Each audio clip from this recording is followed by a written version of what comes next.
Hi, everybody. My name is Matthew Poes of Poes Acoustics, and I'm answering questions again. So this one is from, I'm going to probably mispronounce what this name is supposed to be, but it's spelled Jeroenk 3570, Jeronic, maybe?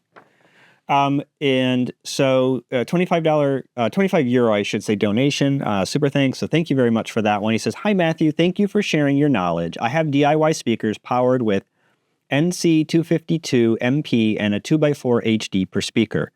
Volume is done analog between amps and DSPs.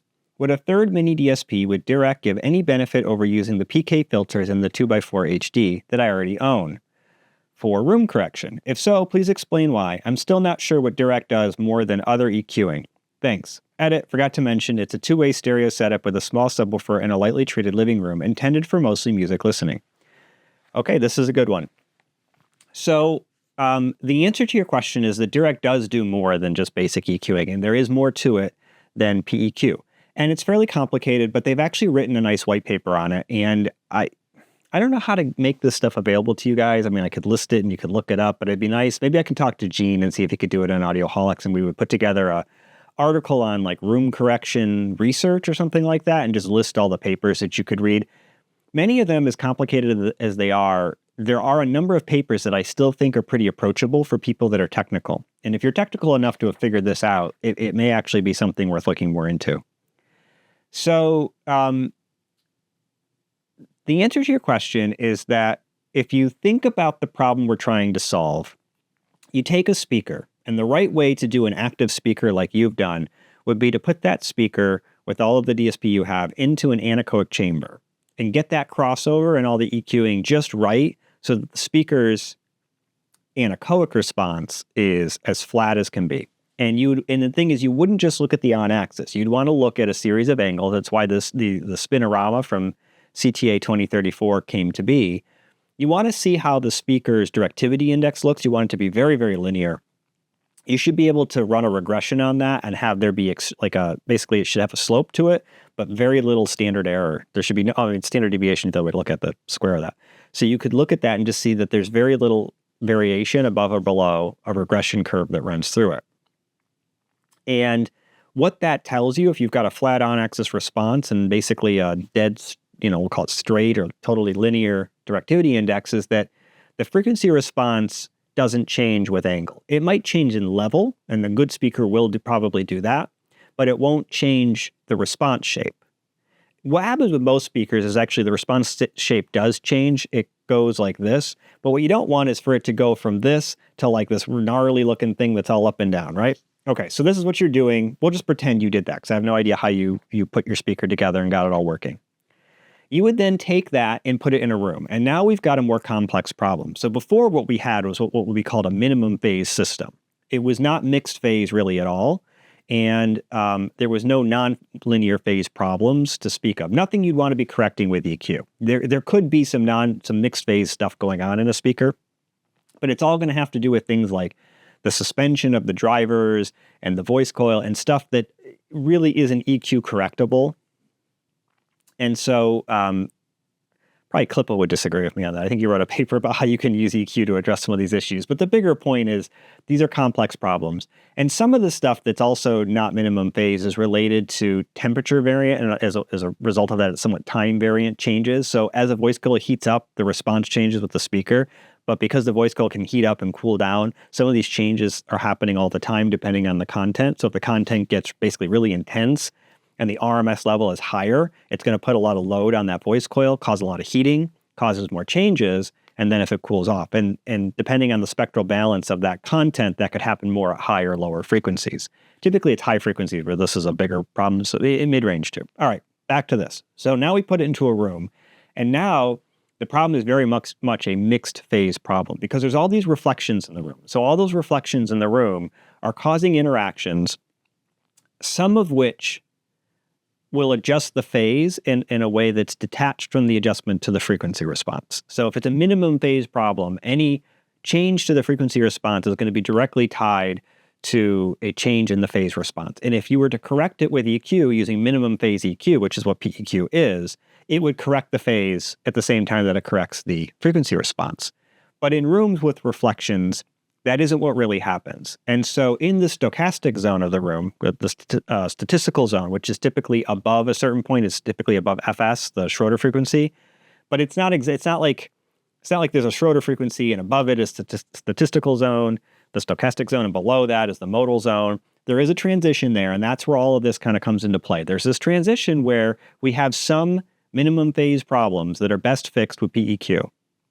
And below that, in the modal zone, most of the problems are going to be minimum phase, best fixed with PEQ. But above that, and especially as we get higher and higher in frequency, we are going to have things that are best fixed with FIR filters because they're non-minimum phase. And because they're non-minimum phase, we can't just go into a mini DSP and turn on some PEQs. Now, the mini DSP does actually have, at least the HD and the higher end ones, do have the ability to apply FIR filters. And you could use FIR filters to actually create a phase linear speaker. So in that anechoic environment, you measure it, you can create a filter that linearizes that. You could even use linear phase crossovers. There's all sorts of cool things you could do within the mini DSP. Arguable whether that's audible, but that's not the point. It's still pretty cool. But when it comes to room problems, it's not really arguable whether that's audible or not. It is pretty well established that those artifacts are audible.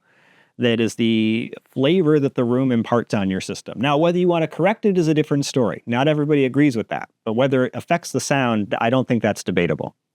So what Dirac does that's hard to do on your own is it takes a series of measurements, for instance, 8 positions, and it doesn't average those. A lot of people think that's how it works. It's not averaging them, but it's using all that information, that spatial information, to make decisions about how to apply a mixed phase filter, which includes both PEQ filters and FIR filters together to improve the response of the speaker.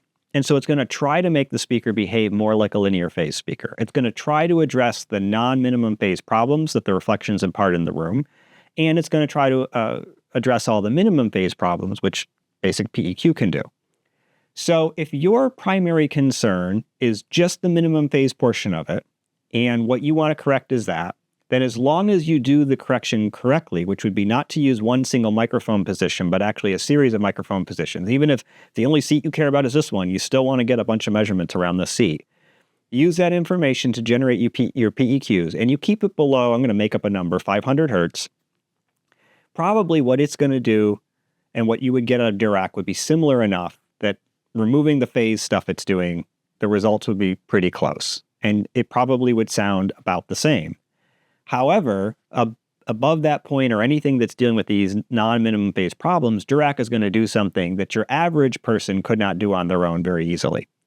And doing that well from an algorithm is quite complicated because the room itself is quite complicated. If you look at the speaker-room combination and what's going on, it's pretty hard to figure out how to address that in a way that's audibly favorable because you can overcorrect it. I mean, you could literally invert. There's a way to do this. You can actually take, because what you're doing when you take a measurement of the room is you're creating a transfer function of the speaker and room together and all of its errors. So you could take that, literally put it into a piece of software and create an inversion of it. And if you did that and you kept the microphone perfectly in the same position, what would come out of it would be a dead flat response with no errors within the realm of what's possible, because obviously the speaker is going to be bandwidth limited. There's only so much taps you would have in the FIR filter to do this, but just assuming you had a very, very high tap count, I mean, I've seen people do this. There's guys in the forums who do it, and they're really excited that they figure out how to do this and don't realize just how terrible of an idea that is. And it is a terrible idea, but it does give you a dead flat response with perfect phase at that one microphone position. The speaker likely would be distorting. You'd be overloading the speaker because it couldn't handle that much correction. The response would change dramatically as you move your head around. It's basically overcompensating for the errors at one very tiny position. And that's why you want to have multiple positions, is because you don't want to do that. You also need to put limits on it. It needs to be psychoacoustically driven, meaning you want to put more emphasis on the stuff that's more audible, less emphasis on the stuff that isn't that audible. And this is where things get difficult. And that's really where all of Dirac's research has been, is psychoacoustically, what's the most important thing to be correcting? What kind of limits make the most sense? And how do you do it in a way that works on the most number of speakers? Reality is, if those same engineers, those scientists, multiple of which have PhDs, really wanted to, they could optimize what Dirac is doing for a specific system. And they actually have done that as part of their correction systems they've done for car audio. For home audio, that's not really possible. I mean, unless you want to pay them all the costs of doing that, which would be probably hundreds of thousands of dollars, I would guess at least tens of thousands of dollars. But the correction system that Dirac is based on could be modified in a way where if you knew the capabilities of the speaker and you knew the room, you could modify how the correction is done and get more perfect results. But the cost of doing that and the ability to do that as part of an algorithm that just goes out to everybody's system doesn't make sense. So a lot of what they've done is try to figure out how to make something that can work more generically. That's given people the idea that they can somehow do something themselves that's better. I would argue that's not really true. I'm not saying Dirac always gets it right. I've had plenty of situations where it's screwed it up. But as I said, there is this extra complication in a room. It's the non-minimum phase stuff that makes the room a mixed phase problem. And what most people can do manually is only minimum phase, and that's all they're able to correct. So just assuming they understand the first part of that issue, which is that you can't correct for a single position, you have to use multiple to get it right. You then have the second part of the problem, which is they're only focusing on half the problem, the minimum phase portion. There's a non-minimum phase portion they need to address too, and they're not. Then you get the guys who actually understand that piece of it, and they are correcting the non-minimum phase portion, but they're doing so in a way that, as I said, doesn't have the right limits in it, is not taking into account psychoacoustics, and often is just massively, massively overcorrecting for issues, which makes more problems than it solves. And so there are other systems besides Dirac that are also mixed phase. So just as an example, technically Odyssey is a mixed phase system, and Optimizer from Trinnov is a mixed phase system. They all focus on both aspects of the problem. They do it differently. And Odyssey for a long time had problems with the tap count, which was one of the reasons why it wasn't better. It also was using, I think it still does this. So Odyssey addresses non-minimum phase stuff with FIR filters, but it also addresses minimum phase issues with FIR filters because an FIR filter can mimic perfectly a minimum phase filter.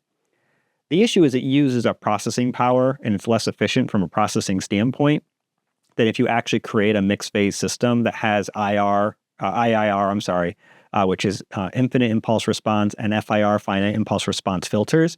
So Dirac and I believe Trinnov, I'm positive Trinnov, both have mixed phase systems that actually have both types of filters and uses both. And from a processing standpoint, that's more efficient and tends to work better. Like I said, can you do that yourself? Not really. It would be very difficult to do that. You would have to have the same PhDs those guys do to really be able to understand how that's done. I mean, I've played with all these systems before. I'll just say, having played with the FIR filter generators that exist and a lot of the software to support it, I've been able to create really, really good linear speaker responses, but I've never been able to really match what those guys are doing in room because they did a lot of research to figure out a lot of the parameters that I just wouldn't know. Things around the safety parts of it that you put in where you don't allow it to correct certain things, even how to code that. I don't really know how to code that. I'd be surprised if most people watching my channel knew how to code that to be able to understand which parts of it should correct and to what extent based on psychoacoustics, right? So that's the answer to it. Whether that actually makes the system sound better or not for you is a whole nother story. Lots of people don't like it when they hear a speaker that's had the phase corrected. And then some people will say they can't even hear it. But I've done some testing before in systems where you have the ability to keep all of the correction except for the phase correction piece of it, and you can turn it on and off. The claim is you shouldn't be able to hear that, but I'll just say everybody who's ever done it with me has always had the same reaction. It's pretty audible. I mean, it is completely possible that the phase correction is changing the frequency response enough that that's the audible piece of it. I can't say. But I have had people even come over to my system and they'll say, oh, you've got the optimizer on. Can you turn that off? Because what they don't like is the sound of the phase correction.